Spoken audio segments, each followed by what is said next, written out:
Morning, family.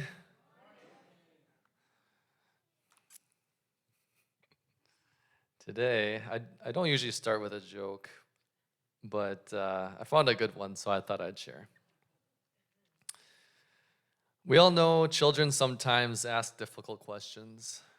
One day, a young girl asked her parents where human beings come from. Well, the mother said God created Adam and Adam and Eve had children. Then their children had children, and eventually, that's how we got here. Not being fully satisfied with the answer, the girl asked her father the same question. Where do people come from? The father answered a bit differently than the mother. Well, a long, long time ago, there were monkeys. Those monkeys evolved over millions of years. Those monkeys became human beings. This obviously confused the poor girl. So she goes back to her mother. Mom, you said God created us, and Dad said we evolved from monkeys. So who's right? A big smile came over the mother's face as she said, Sweetheart, it's very simple. Your father was explaining his side of the family, and then I was explaining my side.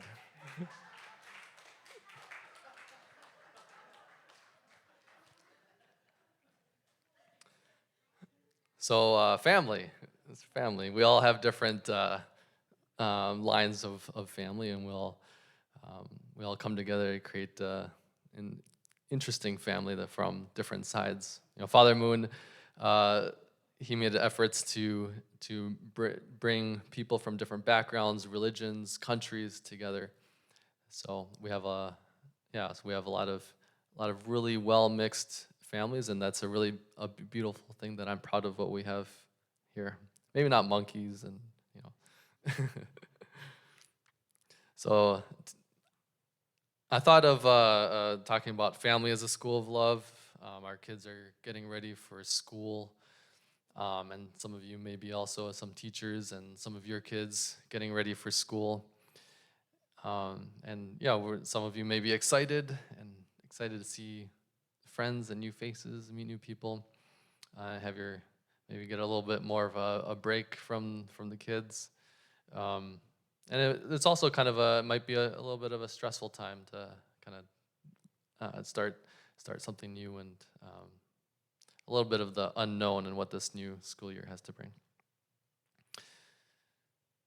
So I wanted to start with a quote here. This is from the book God's Will on page 613. It says, the family, consisting of the parents, husband and wife and children, is a microcosm of the world. You should know that the path of life for humankind lies in the expansion of a family type of love to the relationships amongst all people. We should love elderly people like our own grandfather and grandmother, and middle-aged people like our own father and mother. Furthermore, we should love those who look older than us. Sorry, I think I wrote that wrong. As our older brother and sister. And love those who look younger than us, like our younger brothers and sisters. And then another quote here from Father Moon on August 22nd of 1995. In a speech, he said, "The family is the school of love.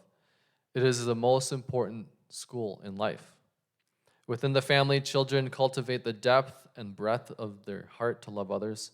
It is education of love and emotion that only parents can provide, and it becomes the foundation stone to form the children's character. The family is also the school, teaching virtues, norms, and manners. It is the way of heaven that people receive academic education, physical education, and technical education on the foundation of this primary education of heart and norm." So when we think about our family, our family is is um, is a safe haven. It's a place of stability and a place of refuge in a world that can be chaotic and mean-spirited and ruthless. Sometimes it's a it's a place of tenderness and love and warmth, and where we learn unconditional love and self-sacrifice, selflessness, and we can learn about loyalty and togetherness and interdependency and teamwork. When I was younger, I wasn't too connected with my school friends, so um, I really relied on my family and my church family, my church community, my church friends, uh, and and that really shaped and made me who I am today. And so that's why for family and the family that I'm raising and creating and growing together with my wife, and so that's really special to me. Um, I guess one a story. One, you know, I didn't hang out with my friends too much, but one time I did, and the reason why was because Halo 2 came out. If anyone knows Halo, it was kind of a big deal. So that we had a party with my friends. And I was still in high school, probably in freshman or sophomore year, and so I was really excited to go and play this new game that was coming out. And then while we were playing, and eventually some alcohol came out, and I felt really awkward. And I didn't take anything. I didn't drink, but it felt weird being the only kid that didn't. Um, Needless to say, I didn't go over to that kid's house anymore, but but at least I was grateful to have my family, to have a place that I felt like I can be myself, and to feel safe, and to feel like there's a sense of purpose and direction and guidance spiritually, emotionally, and physically.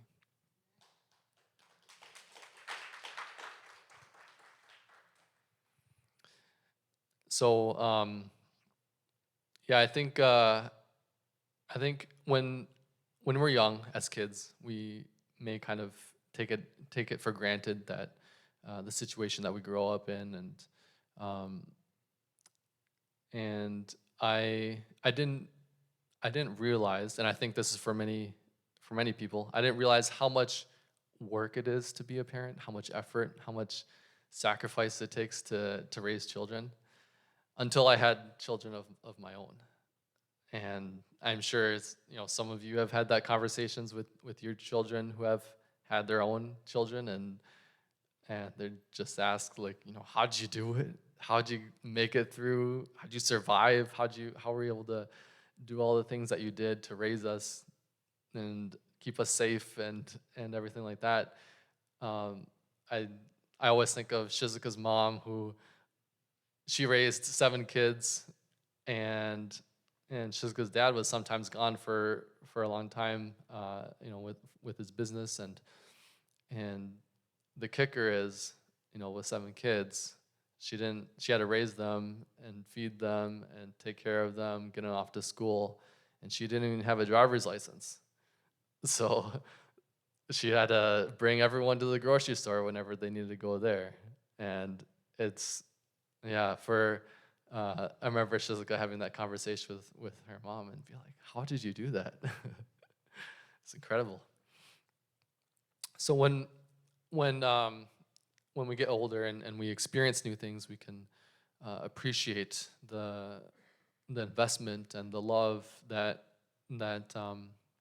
we received many years ago from our parents, and still do. Um, but that experience that we have in our life can help us to uncover and to discover and to realize more of the love that our parents have been giving us, and how God has been guiding us in our lives, um, and a lot of those things we may not realize until a lot later in life.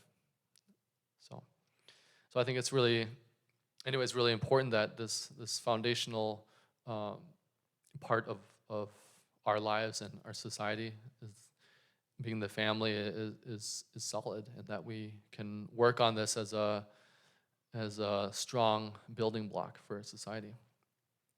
So this is where we learn a lot of these things. One, I guess, my growing up with, so my mom was always very dedicated, and I learned dedication and consistency and determination and passion from her. It seemed like every day she was doing church work and at the church, or passing out candy at the Metrodome to bless people, to reach out to people, to witness, to really try to invest and help out the lives of other people. So I really learned a lot from my parents. So some of us may not have been so lucky and have not had these types of experiences, or felt what an ideal family should have been. And I'm not saying that my family I grew up with was ideal, but I feel blessed, very blessed and fortunate to grow up in the situation that I did. But many of us didn't, and many people out there in this world and society don't. And so I think this is our chance and our opportunity to break the pattern, and to create a new pattern, a heavenly pattern that we can experience here in our church family.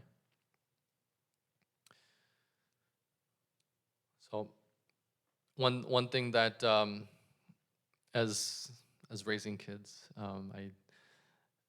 I learned that I was pretty surprised to learn, was that most children and most people, they develop their personality pretty early on. And there's lots of studies that show they can predict the personality of someone. I think the study was, they took the personality test at 3 years old and at 26, and they were able to predict, and there was a strong correlation between the personalities at 3 and at 26. So as early as 3 years old, and some studies saying by first grade, our personalities are, pretty much set. There's a lot that can change, obviously, since then, but that goes into the the importance of our environment. That goes to the importance of what we say, how we raise our children, and really during these formative years, especially, that we can have a great support system in our family, a great support system in our church community, with our friends and our family.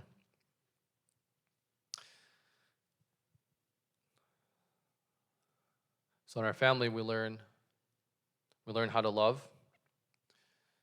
And I have a couple more quotes I'd like to offer.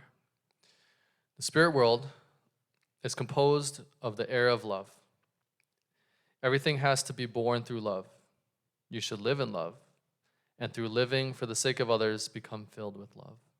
Only then will you be the substantial being of God's hope that He has longed for throughout history, and be welcomed whenever you go in the kingdom of heaven. Family training is preparation for you to enter the kingdom of heaven. And this next one is a Bible verse from 1 Corinthians chapter 13, verse 4 through 7. Love is patient, love is kind. It does not envy, it does not boast. It is not proud, it does not dishonor others. It is not self-seeking. It is not easily angered. It keeps no record of wrongs. Love does not delight in evil, but rejoices with the truth. It always protects, always trusts, always hopes, and always perseveres. So kids see and absorb everything that's going on around them, from I know that firsthand. There's lots of things that I'm not proud of that Kanan might do, and I'm like, where did he get that from? And I realize, oh man, I said that or I did that. So I like to do a lot of jokes and sarcasm. So he does that to other people, and so I know it's well intentioned. He's being playful, but sometimes I'm like, oh man, maybe I need to tone it back a little bit. But we may think that our kids aren't. Maybe not everyone's kids are young like my children, but it's not too late. It's never too late. We're always, even as adults, my siblings and I were always looking at my parents too, and watching them and seeing what they're doing, um, and I know that some of my friends as well that are similar age are also watching their parents and seeing how they are and learning.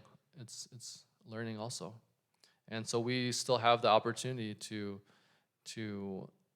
demonstrate and to show to our children and to our community, and to demonstrate and to educate and raise younger people in the ways of love and of godliness, and really educating and sharing with them that. There was so we learn a lot. We learn a lot through our family. There's a longitudinal study, so a study taken over many years. And it was published in 2009 by the U.S. Department of Health and Human Services. And it found that the quality of a child's parents' marriage had as much influence in his or her future mental, physical health and well-being as his or her own relationship with either parent. So, our relationship with our spouse is just as important as our individual relationship with each child. And that goes with the way that children learn, is through modeling, right? Whatever I do, my kids, they copy and they want to do it, right? Daddy, I want to do that too. Daddy, I want to grind your coffee beans. Daddy, I want to fix the plumbing leak. Daddy, I want to do laundry. Whatever I'm doing. Daddy, I want to be on your computer. And they're like, I'm trying to work from home and they're trying to mash on my keyboard. They want to be right there with me.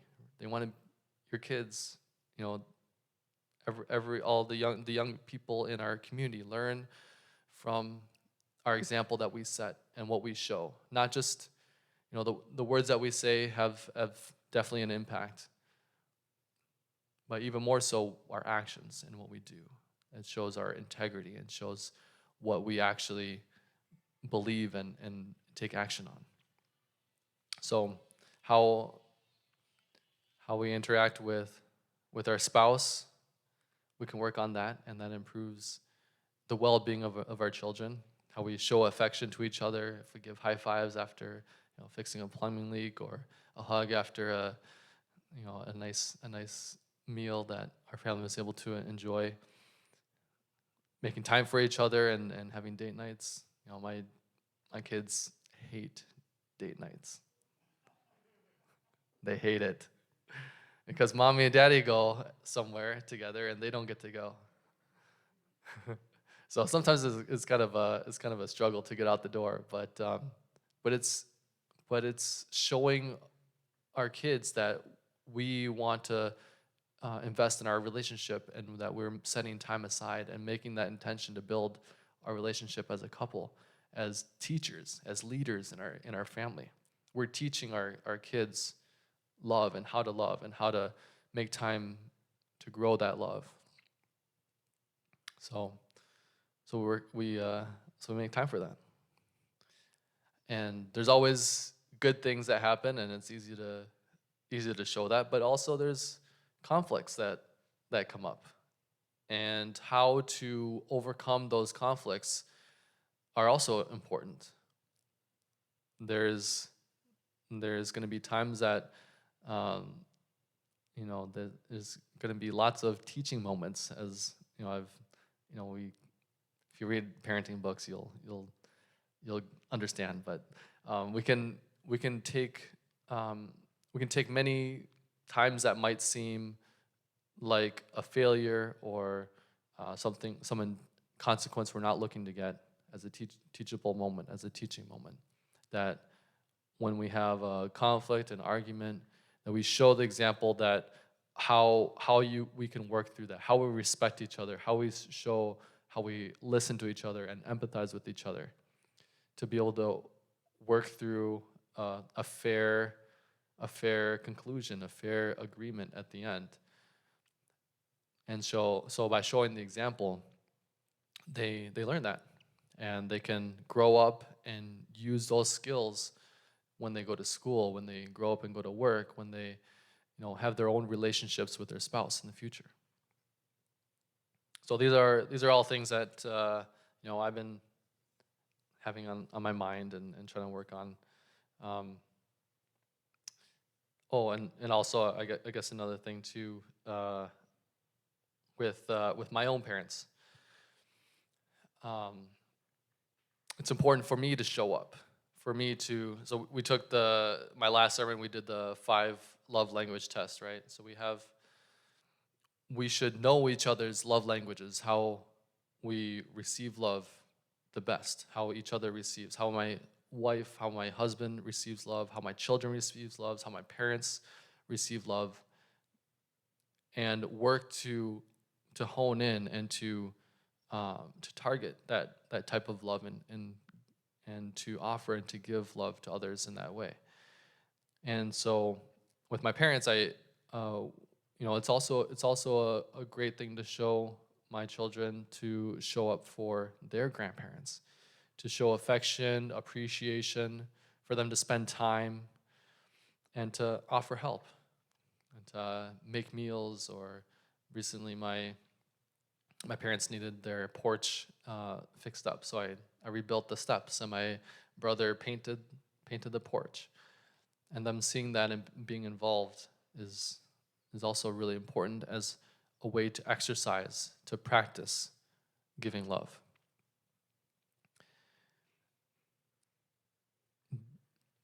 So having kids involved, taking action on love as an action, love as a verb, helps to build that experience and that knowledge within them. So talking about kind of a young family in this situation, but we also can apply this into our church community and our church family. And we have opportunities every Sunday when we come here on Sunday for service, and during the Chuncheon morning devotional, prayers every morning. We have interactions with each other, with our brothers and sisters. We have things to offer, and things that we frankly also have needs for also. Generally, younger people maybe they have time and they have physical energy to offer, but may need some guidance and some support and some direction. And the elders, they might need the physical energy and investment, and they may need others' times, but they have the opportunity, they have the wisdom, they have the knowledge, the experience that they can offer to guide and help younger people and younger generation. This is a symbiotic relationship that we can grow and cultivate more in our church community. And we have our brother Ambrose, who's going through a hard time. And so after church, we have some of us going there to help him out. And that's part of being our church family here, to help out when someone is in need and to offer assistance, offer your time, offer a listening ear when someone needs. And I think that that's something that we can work on a little bit more here. But I think that we have a great foundation and a great start to that and we can continue to grow in that area and cultivating our church family. So let me see here.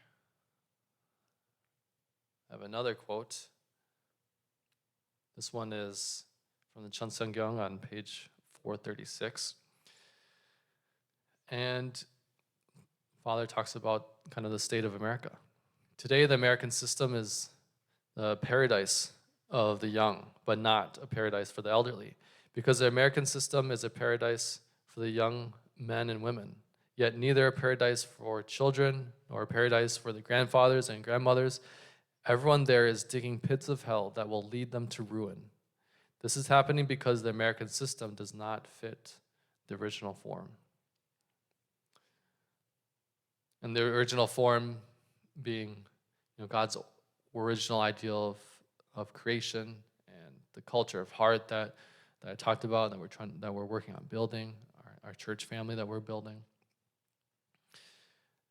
And America needs more strong families, Jim and Gudrun they do the Parents' Day Awards, and that's really great to see the strong parents and the great families that we're building here in Minnesota.